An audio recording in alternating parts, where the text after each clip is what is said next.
কোথায় যাচ্ছিলেন? স্যার আমি তো একটু বাজারে। বাজারে পালাবার চেষ্টা করে কোনো লাভ নেই, চলুন থানায় চলুন। থানায়? থানায় কেন স্যার? সেটা থানায় গেলেই বুঝতে পারবি। চল চল চল চল চল থানায় চল চল স্যার চল চল স্যার।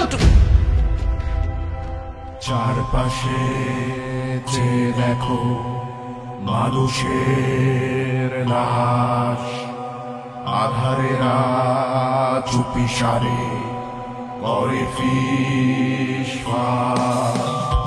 চারপাশে যে দেখো মানুষের লাশ, আধারেরা চুপি সারে করে ফিসফাস।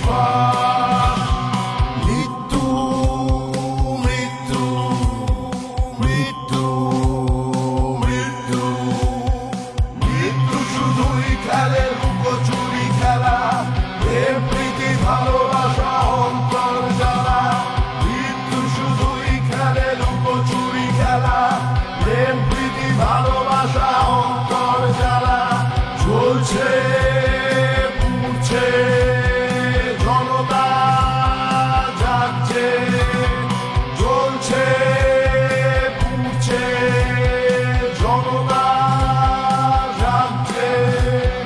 চোখ বাঁধা হাজারটা হাই, hashtag crime crime crime, hashtag crime crime, hashtag crime crime, hashtag crime, hashtag crime crime crime, hashtag crime.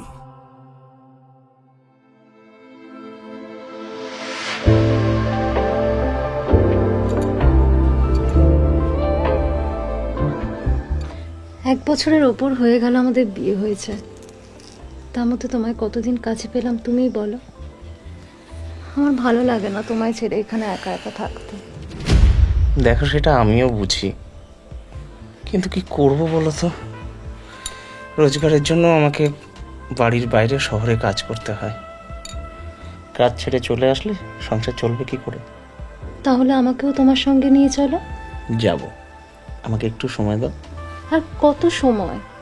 আমার সত্যিই ভালো লাগে না এখানে তোমায় ছেড়ে একা একা থাকতে। তোমাকে এর মধ্যে কটা দিন কাছে পেয়েছি বলো তো। কষ্ট তো আমারও হয়, কিন্তু কি করব বলো তো, আমার মিষ্টি বউটাকে যে নিয়ে যাব তার জন্য তো একটা সুন্দর ঘরের ব্যবস্থা করতে হবে, নাহলে যেমন বউটার কষ্ট হবে। মোটেই না, আমি বেশ মানিয়ে নিতে পারবো। হুম, তুমি যেখানে থাকবে আমি সেখানে তোমার সঙ্গেই থাকবো। সেখানে গেলে তো শুধু আমি একা নয়, আরো দুজন লোকের সঙ্গে তোমায় থাকতে হবে। মানে? মানেটা হলো, মুম্বাইয়ে আমি যেখানে ঘর ভাড়া নিয়ে থাকি আমার সঙ্গে আরো দুজন লোক থাকে। মুম্বাইয়ের যা ঘর ভাড়া একার পক্ষে তো সম্ভব নয়। বুঝেছি, তার মানে তোমাকে ছেড়ে আমার এখানে একাই থাকতে হবে। দূর। আরে মল্লিকা, মল্লিকা, এই মল্লিকা, শোনো না। মল্লিকা দেখো আমার দিকে ঘোরো, এদিকে ঘোরো, দেখো আমার দিকে। তুমি রাগ করছো কেন বলো তো? আমি বলছি তো, আমাকে একটু সময় দাও, আমি ঠিক একটা ব্যবস্থা করব। আর কত সময়? এক বছর হয়ে গেল। দেখো কাজের জায়গায় কথা বলেছি মাইনে বাড়ানোর জন্য, মাইনেটা আগে বাড়ুক, তারপরে একটা সুন্দর ঘরের ব্যবস্থা করে তোমাকে ঠিক নিয়ে যাব। তুমি প্রতিবারই একই কথা বলো, 6 মাসে একবার আসো, তো দিন সাতেকের জন্য। আচ্ছা তুমি কি আজকে শুধু আমার সাথে ঝগড়া করেই কাটাবে? আমি কি শুধু শুধু ঝগড়া করি তোমার সাথে? তুমি জানো না এখানে আমাকে কত কথা শুনতে হয়। তোমার বাবা সারাদিনে 1000টা কথা শোনায় আমায়, পাড়ার প্রতিবেশীরাও কথা শোনাতে ছাড়ে না। সেদিন কি হয়েছিল জানো? আমি তো খালি বলি, আর তো কেউ কিছু দেখেছিস? এই কি করছিস বলতো? বরের উপর রাগ করে কি শাড়িটা এবার ছেড়বি নাকি? না না, রাগ কেন দেখাবো? আমাকে বিয়ে করে বাড়িতে বন্দি করে রেখে নিজে দিব্যি ঘুরে বেড়াচ্ছে আনন্দে। দেখেছিস? আচ্ছা, পুরুষ মানুষ কাজকর্ম করবে না? ও যদি কাজ করতে না যায় তোর সংসারটা কি করে চলবে বলতো? সে যাই বলো বিনীতা বৌদি, মল্লিকার রাগ করাটা কিন্তু খুব স্বাভাবিক। আরে বাবা, নতুন বিয়ে করা বউকে কেউ এইভাবে ছেড়ে চলে যায়? হ্যাঁ, সঙ্গে করে নিয়ে গেলেই তো পারতো। দেখ মল্লিকা, তুই আবার আমার কথায় কিছু রাগ টাগ করিস না। আমি কিন্তু সোজা কথা সোজাভাবে বলতেই ভালোবাসি। দেখ গিয়ে তোকে এখানে রেখে অন্য কোনো মেয়ের সাথে আবার ফুর্তি টুর্তি করছে কিনা। তুই তো আর এখানে বসে সেটা বুঝবি না, তাই না?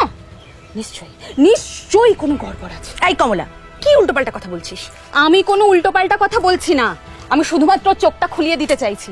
আরে যে মেয়ে মানুষ নিজের বরকে হাতের মুঠোয় রাখতে পারে না, তার কপালে তো দুর্ভোগ থাকবেই।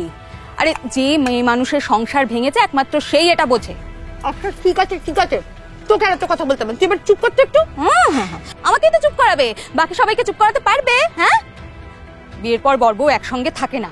আরে মাঝে মাঝে বর আসে আবার চলে যায়, এই নিয়ে পাড়া প্রতিবেশী কত কথা বলে। নিশ্চয়ই বর বউয়ের মধ্যে কোনো গন্ডগোল আছে। আরে যে শুনবে সেই তো এটা বলবে। যাকগে, আমার আবার অত কথায় কাজ নেই, বাড়িতে অনেক কাজ পড়ে আছে। হ্যাঁ তাই যা বাবা।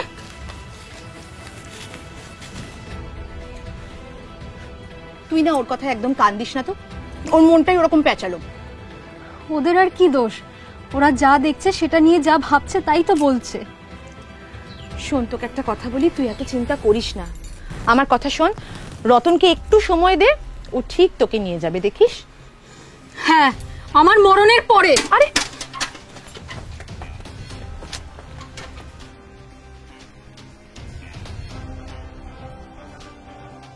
সেই কখন থেকে দুখানা কাপড় নিয়ে নাড়াচাড়া করছি, এদিকে বেলা গড়িয়ে দুপুর হতে চললো। বলি আমাকে কে খেতে দেবে শুনি? এতগুলো জামা কাপড়, সময় তো লাগবেই বাবা। আমাকে আর কাজ দেখাসনি, বুঝলি?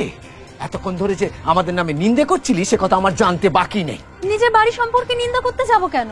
আমাকে আর বলতে আসিসনি, চুলগুলো আমার এমনি এমনি পাকেনি।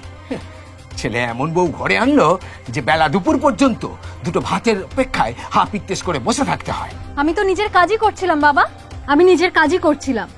আর রান্না তো করাই ছিল, নিজে নিয়ে খেয়ে নিলেই পারতে। বাবা বাবা বাবা বাবা, বউয়ের মুখে মুখে কি চোপা! আসুক ছেলে, সব শোনাচ্ছি তাকে। এসে শুনুক যে কিরকম সংসার ভাঙানি মেয়ে নিয়ে এসেছে। সংসারে তো মন নেই, খালি উড়ে উড়ে বেড়াচ্ছে, খালি উড়ে উড়ে বেড়াচ্ছে। আমি আর কোথায় উড়ে উড়ে বেড়াচ্ছি বাবা? উড়ে উড়ে বেড়াচ্ছে তো তোমার ছেলে, 6 মাসে একবার বাড়িতে আসে। একে কি সংসার বলে? খবরদার বলছি, আমার ছেলেকে একদম দোষ দিবি না। সংসার চালানোর দায়ে বিদেশ বুবুয়ে পড়ে থেকে দুটো পয়সা সে রোজগার করে আনছে, তোর মতো ওরকম পাড়া নাচুনে নয়, বুঝলি? আগে জানলে এমন মেয়ে ঘরেই তুলতুম না আমরা। হ্যাঁ হ্যাঁ, তাহলে আমিও বেঁচেই যেতাম।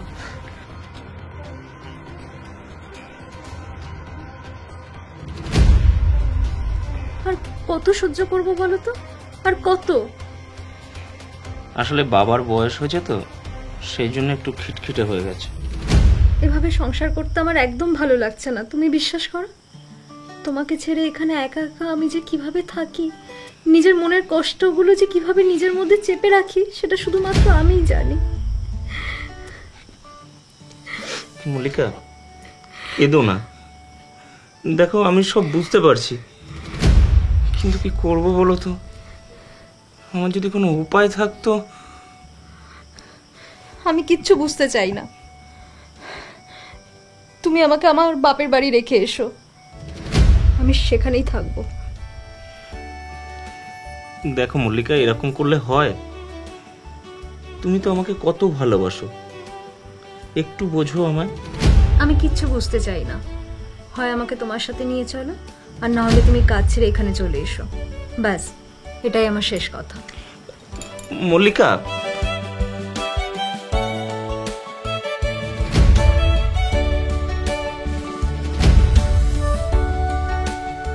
মল্লিকা, তুই এরকম অবুঝ হলে কি করে চলবে বলতো? এরকম মুখ ভার করে থাকলে রতনের যেতে ভালো লাগবে? ওর দিকটাও একটু বোঝ, ওর কি করার আছে বলতো? হ্যাঁ, আমার বড় তো বাইরে থাকে, মাঝে মাঝে তো বছর ঘুরে যায়। তোমার বয়স আর আমার বয়স এক নয় বৌদি। আমার সদ্য বিয়ে হয়েছে, আমারও তো কিছু সাফল্যাদ আছে নাকি? বৌদি, তুমি ওকে একটু ভালো করে বোঝাও না। আচ্ছা তুমি বলো, ও আমাকে বলছে এখানে এসে থাকতে। এখন আমি মুম্বাইতে যে টাকা রোজগার করি, এখানে আসলে সেটা অর্ধেক হয়ে যাবে। এতে ঘর চলবে তুমি বলো? সে তো ঠিক কথাই, কিন্তু রতন তোকেও কিন্তু মল্লিকার দিকটা একটু ভালো করে বুঝতে হবে। হ্যাঁ, তুই বরং ওখানে গিয়ে একটা ভালো করে ব্যবস্থা করতো, যাতে তোরা দুজনে একসাথে ওখানে একটা সংসার পাততে পারিস। বিশ্বাস করো বৌদি, আমি খুব চেষ্টা করছি। জাগে, আমি এখন উঠি, তুই সাবধানে যাস কেমন? এই মল্লিকা, আমি আসি রে। শোন, এরকম বর চলে যাওয়ার সময় মুখ ভার করে থাকতে নেই, একটু আদর টাদর করে দে, যাতে ছেলেটা হাসি মুখে যেতে পারে, কেমন? আসছি আমি।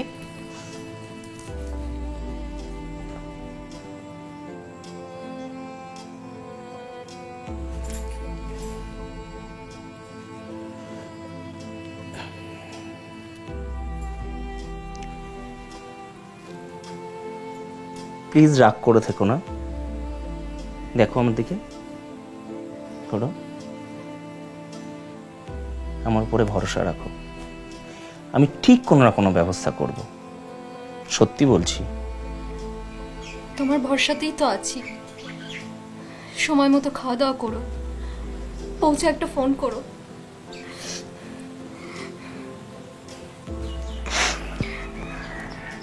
কই রে, এবার ছাড় ওকে। আহ্লাদ আর শেষ হচ্ছে না। ছেলেটা আমার অনেক দূর যাবে।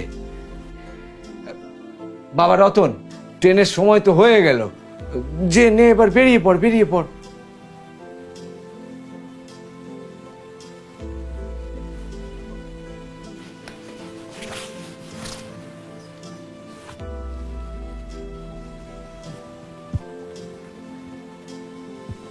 আসছি বাবা। আয় আয়।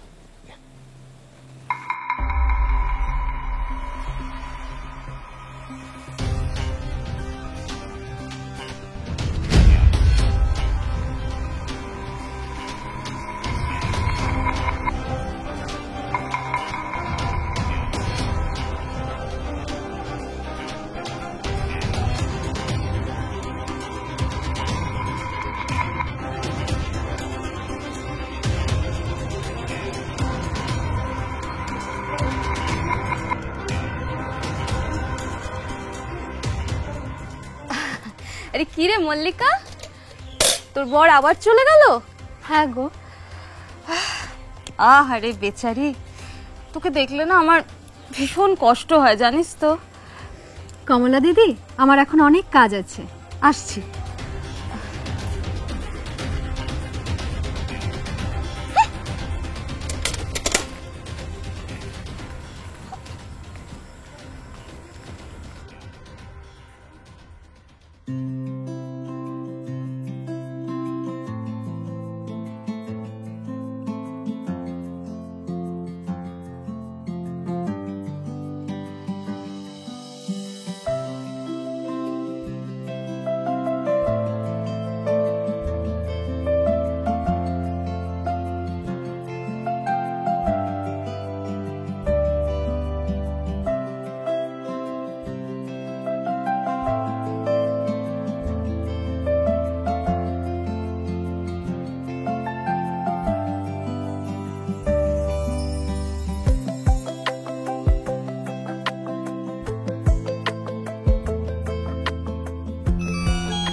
হ্যালো মল্লিকা।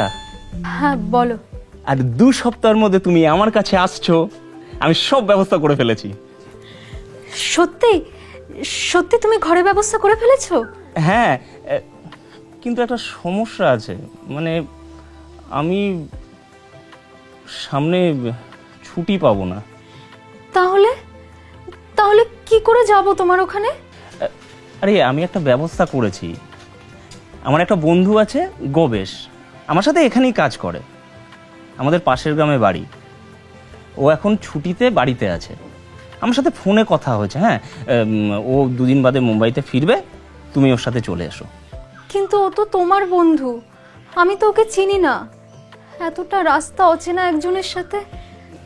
এছাড়া আর কোনো উপায় নেই, আমার ছুটির জন্য তোমাকে আরো 6 মাস অপেক্ষা করতে হবে মল্লিকা। 6 মাস। 6 মাস? না না, আমি 6 মাস অপেক্ষা করতে পারবো না, আমি বরং তোমার বন্ধুর সাথেই চলে যাব। কি নাম যেন বলে তোমার বন্ধুর? গবেশ। আমি ওকে বাড়ির ঠিকানা দিয়ে দিয়েছি, তুমি ওর সাথে চলে এসো। এই রতন, হ্যাঁ। ওর একটা ছবি।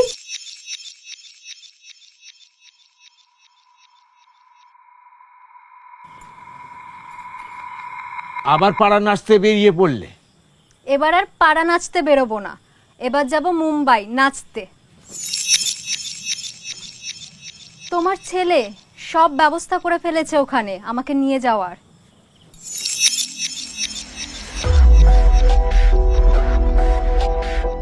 এই সংসার জ্বালানি মেয়েটা আমার ছেলেটাকে আমার কাছ থেকে একেবারে কেড়ে নিলে গো, একেবারে কেড়ে নিলে।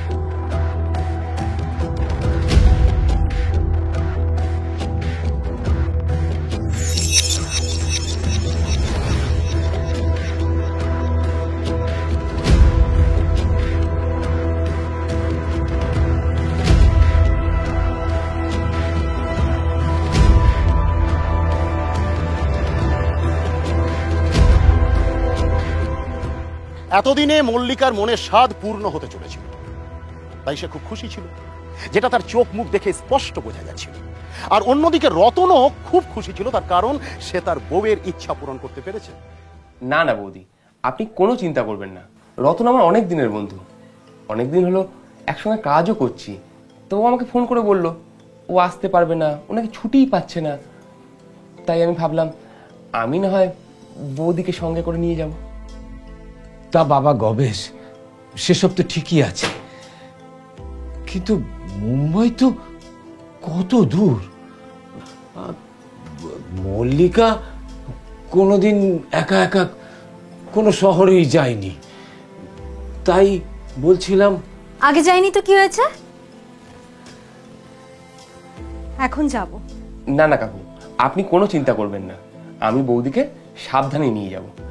শুনলাম রতন ওখানে নাকি একটা ঘরও ভাড়া নিয়েছে, এখন সাজায় পর্যন্ত নেই। বৌদি গেলে নিজের হাতে নাকি ঘরটাকে সাজাবে। দেখ কি করবি, ওর সঙ্গে একা একা যাবি নাকি রতন এলে যাবি? হ্যাঁ, আপনি সেটাও করতে পারেন, কিন্তু আমার মনে হচ্ছে রতন 6 মাসের আগে ছুটি পাবে না। না না, আমি 6 মাস আর অপেক্ষা করতে পারবো না। তাছাড়া উনি কষ্ট করে পাশের গ্রাম থেকে এসেছেন, তোমার ছেলে ভালো বুঝেই তো ওনাকে দায়িত্বটা দিয়েছে, বোন ভেবেই তো এসেছে। আমরা কবে যাচ্ছি দাদা? আমি কাল ভোরে যাব, আপনি যদি যান তাহলে একদম ভোরে এসে আপনাকে নিয়ে যাব এখান থেকে কলকাতা, তারপরে ট্রেন ধরে মুম্বাই। আপনি রেডি হয়ে থাকবেন কিন্তু। হ্যাঁ হ্যাঁ, আমার সব গোছানোই আছে, আমি রেডি হয়ে থাকবো। ঠিক আছে, আমি তাহলে আজ আসছি কাকু, নমস্কার।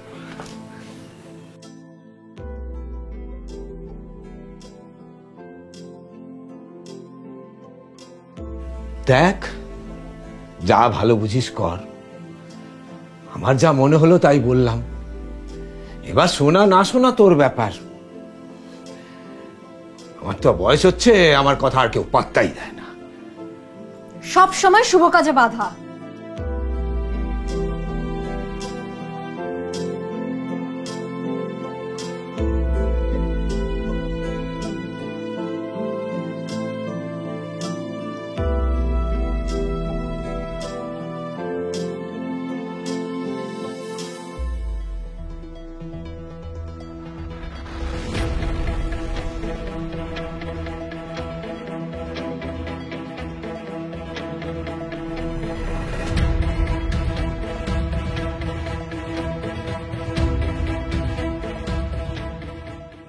মল্লিকা এতদিন মনে মনে যা চেয়েছিল, আজকে তা বাস্তবে পরিণত হলো।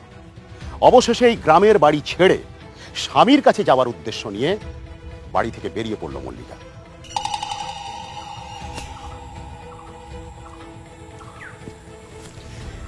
এত চিন্তা কেন করছো বলো তো? আমরা তো সবাই আছি কাকা, রোজ 2 বার করে এসে তোমার খবর নিয়ে যাব, তুমি কোনো চিন্তা করো না, কেমন? সে না হয় যাস, কিন্তু আমার যা পোড়া কপাল, ছেলেটা রোজগারের জন্য বাইরে থাকে, এখন আবার ছেলের বউও চলে গেল। তা ভালোই তো হয়েছে কাকা, বিয়ে করা বউ বরের কাছে না থাকলে কখন কার সাথে আবার কি হয় না হয় মানে আজকাল যা দিনকাল পড়েছে আর কি, সেই জন্যই বলছি আর কি। এটা কি রতনের বাড়ি? হ্যাঁ, কিন্তু ও তো বাড়ি নেই বাবা। সে তো জানি, ওই তো আমাকে আপনাদের বাড়িতে পাঠালো। ও মুম্বাইতে আলাদা বাড়ি ভাড়া নিয়েছে কি না, বললো বৌদিকে সঙ্গে করে নিয়ে যেতে। তা বৌদি বাড়িতে আছেন তো? নিয়ে যাবে মানে? তুমি কে? আমি গবেশ, রতনের বন্ধু। আমরা তো মুম্বাইতে একসাথে কাজ করি। কেন, আমার কথা কিছু বলেনি? কেমন বেয়াক্কেলে ছেলে। তুমি গবেশ? তাহলে ওকে? ও ও মানে কার কথা বলছেন আপনি?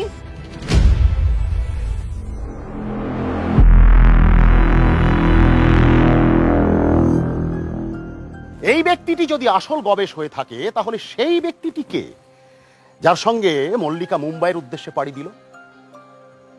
তাহলে কি মল্লিকা অজানা কোনো বিপদে গিয়ে পড়ল, নাকি এই সবকিছুর পেছনেই আছে অন্য কোনো রহস্য? সবকিছু জেনে রতন তড়িঘড়ি মুম্বাই থেকে বাড়িতে ফিরে এসে লোকাল থানায় যোগাযোগ করে। পুলিশি জিজ্ঞাসাবাদে উঠে আসে গবেষ রহস্যের কথা। সঙ্গে সঙ্গে মুম্বাই পুলিশে যোগাযোগ করা হয়। মুম্বাই পুলিশ খুব ভালো করে খোঁজ খবর করে আসল গবেষের অস্তিত্বের ব্যাপারে এদেরকে নিশ্চিত করে। শুরু হয় নকল গবেষের খোঁজ।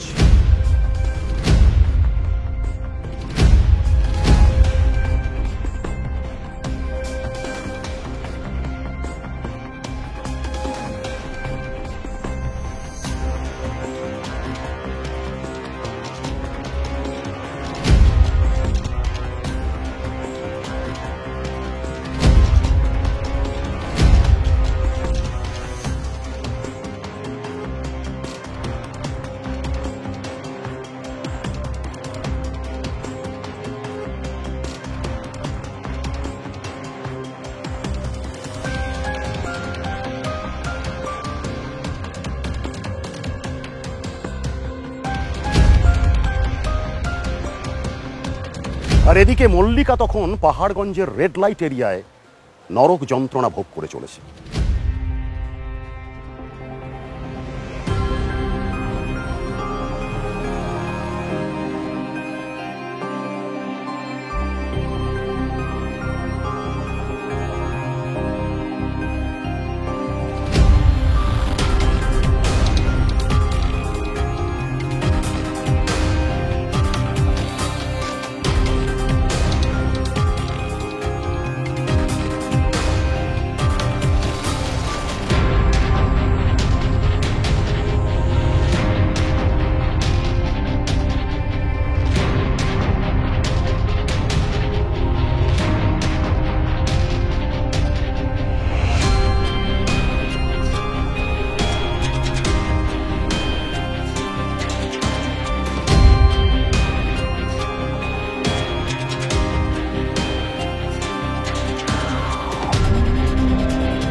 এই তো ঘুম ভেঙেছে।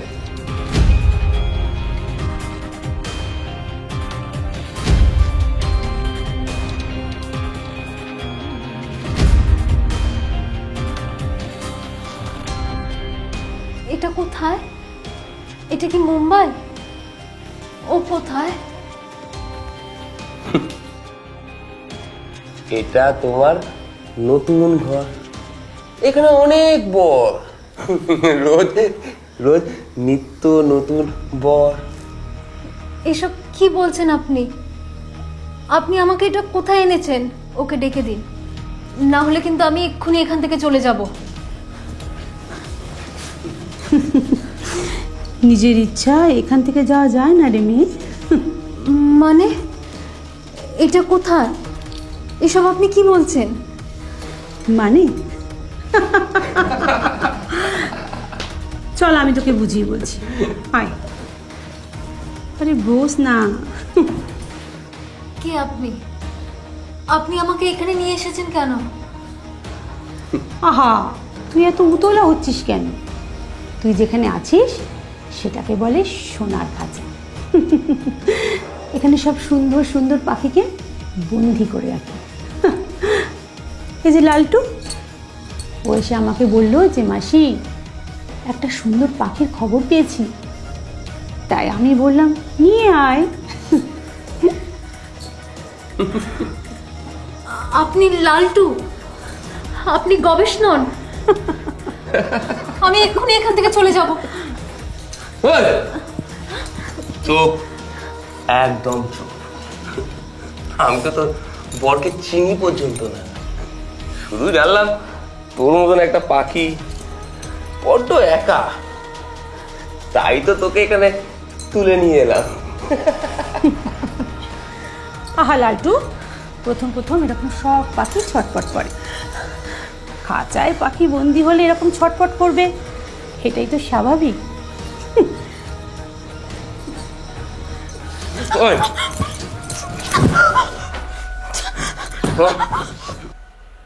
প্রায় 4 মাস কেটে যায়, তদন্ত বিশেষ এগোয় না। কিন্তু অন্যেরা সবাই আশা ছেড়ে দিলেও রতন কিছুতেই হার মানতে রাজি নয়। আর ঠিক সেই রকম সময়ই ঘটে যায় একটা অবিশ্বাস্য ঘটনা।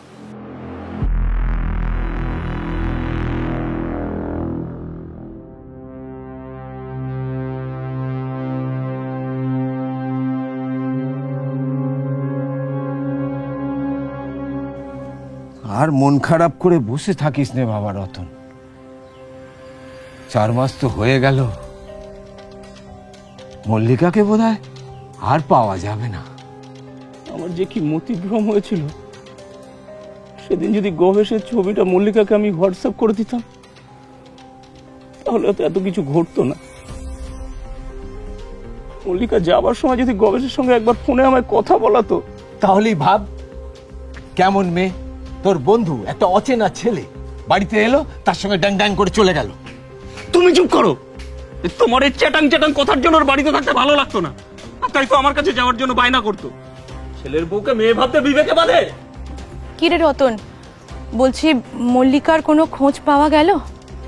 না বৌদি, থানায় গিয়েছিলাম, পুলিশ কোনো খবর পাচ্ছে না। সত্যি কি যে হলো না মেয়েটার, পুলিশও তো কিছুই বলছে না। ওরা আবার কি বলবে? হ্যাঁ, আরে পুলিশ তো ঘাট থেকে কেসটা নামাতে পারলেই বাঁচে। ছেলেটার কি হাল হয়েছে দেখ বিনিতা, কাজ বাজ ছেড়ে দিয়ে এখানে বসে আছে, মুম্বাইতে আর যাবে না বলছে। না রতন, দেখ আমি বুঝতে পারছি তোর মনের অবস্থাটা, কিন্তু এইভাবে কাজকর্ম ছেড়ে এখানে বসে থাকলে তোরই বা কি করে চলবে বল? আর তাছাড়া এখানে এভাবে পড়ে থেকে তুই তো মল্লিকার খোঁজ পাবি না, তাই না? তোমরা সবাই হাল ছেড়ে দিতে পারো বৌদি, আমি হাল ছাড়বো না। আচ্ছা, মল্লিকা আবার নিজের থেকে কোথাও চলে টলে গেল না তো? কি বলছিস? না মানে রতন, দেখো তুমি তো এখানে থাকতে না, তা ওর আবার অন্য কারোর সাথে কিছু চলছিল না তো? কমলা, কি যাতা বলছো তুমি? না আমি কিছু বলছি। কি যাতা বলছো তুমি? বেরিয়ে যাও বাড়ি থেকে। মল্লিকার নামে কোনো বাজে কথা আমি শুনতে চাই না।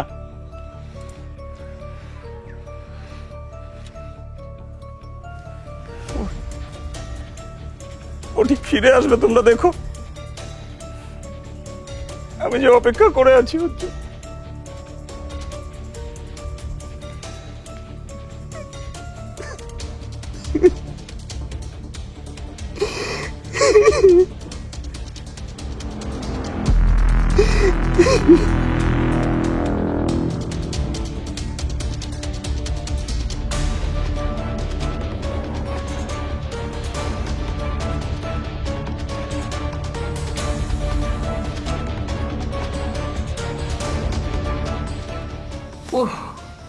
কি মালমাইরি তুই? দাঁড়া, আমি বাথরুম থেকে আসি, এসে নয় আর 1 রাউন্ড নো।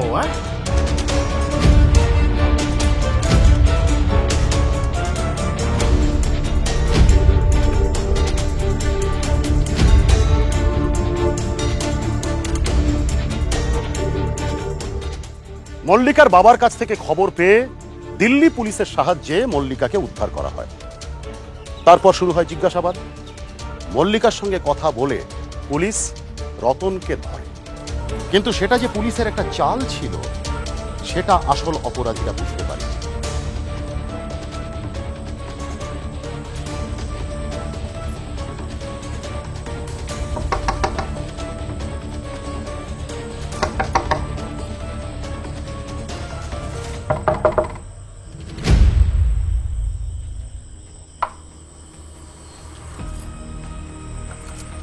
তুই এখানে কেন?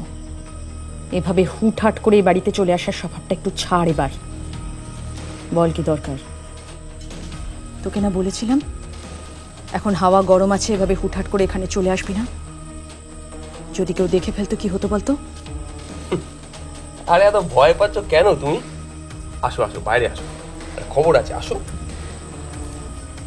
আরে এসো না, একটা ভালো কবুতরের খবর আছে। এই গ্রামেরই লুকের ছবি তুলেছি, পার্টিকে দেখিয়েছি, হেব্বি পছন্দ, ভালো দাম দেবে বলেছে। একবার গুছিয়ে তুলে নিতে পারলেই কেল্লা ফতে। ছবিটা দেখি। ছবি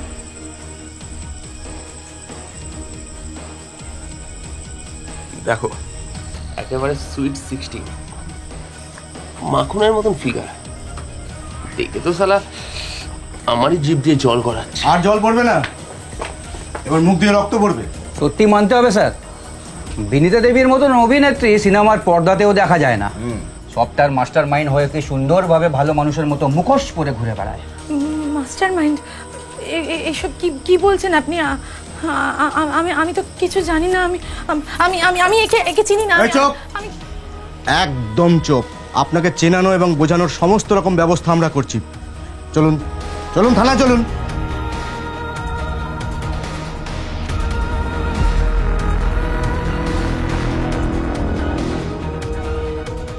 বিনীতা এবং লালটুকে থানায় নিয়ে এসে জেরা করতেই বেরিয়ে পড়ে পুরো ষড়যন্ত্রের চিত্রটা। কিরে মল্লিকা, কি করছিস? এ কি রে, কাঁদছিস কেন? কি হয়েছে তোর? বৌদি, আমার না একদম ভালো লাগছে না। দিন রাত বাড়িতে অশান্তি। আমি যাই করি না কেন শ্বশুর মশাইয়ের আমার কিছুতেই পছন্দ হয় না। সব সময় শুধু কথা শোনা। আমার বর তো এখানে থাকে না, কার কাছে মনের কথাগুলো বলবো বলো তো বৌদি? বোকামি, কাঁদে না। এরকম করলে হয় নাকি? সব সংসারেই অশান্তি থাকে। আর তাছাড়া তুই এত চিন্তাই বা কেন করছিস বলতো? আর তো মাত্র কয়েকটা দিন। রতন তো বলেছে এবার তোকে ওখানে নিয়ে যাবে। কয়েকটা দিন করতে করতে তো একটা বছর কেটে গেল। আমি আর সত্যিই পারছি না বৌদি।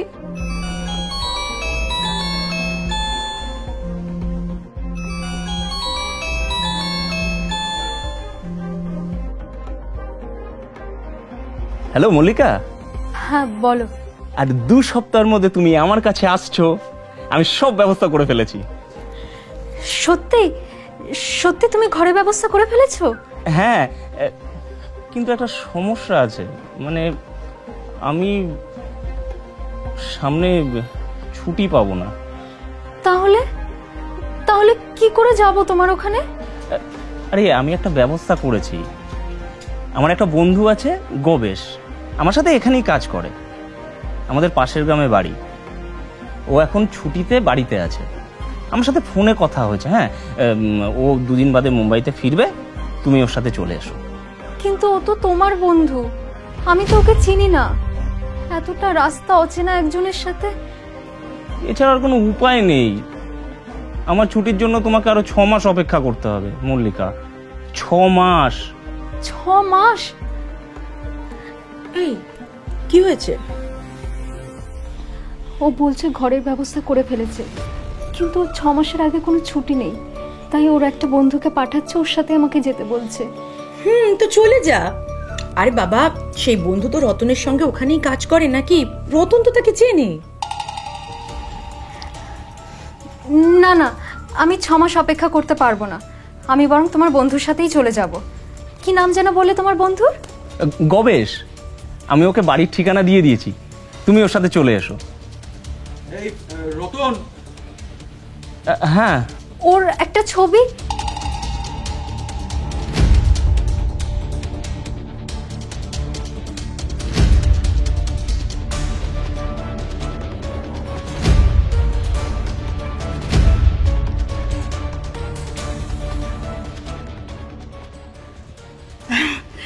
কিরে, এবার খুশি তো? হ্যাঁ, কিন্তু আমি তো ওর বন্ধুকে চিনি না। সবে বললাম ওর বন্ধুর ছবি পাঠাতে, আর তখনই ফোনটা কেটে দিল। ওকে মনে হয় কেউ ডাকলো। তুই না সত্যি বাবা পারিস। আরে বাবা, রতন ভালো বুঝেছে বলেই না ওর বন্ধুকে দায়িত্ব দিয়ে তোর কাছে পাঠাচ্ছে। শোন, যেটা চেয়েছিলি সেটা হচ্ছে। এবার না আর এত 7-5 না ভেবে রতনের বন্ধুর সঙ্গে তুই ওর কাছে চলে যা, বুঝেছিস? আচ্ছা বৌদি, আমাকে এখন দর্জির কাছে যেতে হবে। সব ব্লাউজগুলো দেওয়া আছে তো, আনতে হবে। গোছগাছ করতে হবে না? যা।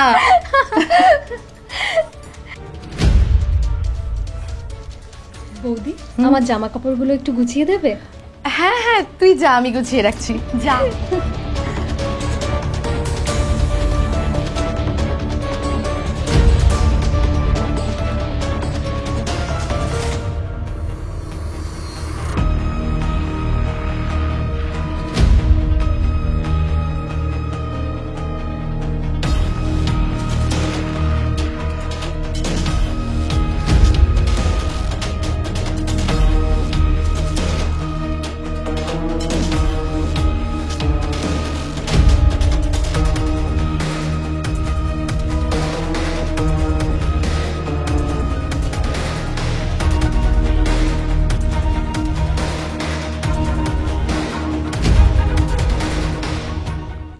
শোন, পাখিকে খাঁচায় ভরার ব্যবস্থা করে ফেলেছি। এবার তুই শুধু আমার ইশারার অপেক্ষায় থাক। মল্লিকা আর রতনের সাথে যোগাযোগ করতে পারবে না, কারণ রতনের নাম্বারটা আমি ওর ফোনে ব্লক লিস্ট করে দিয়েছি।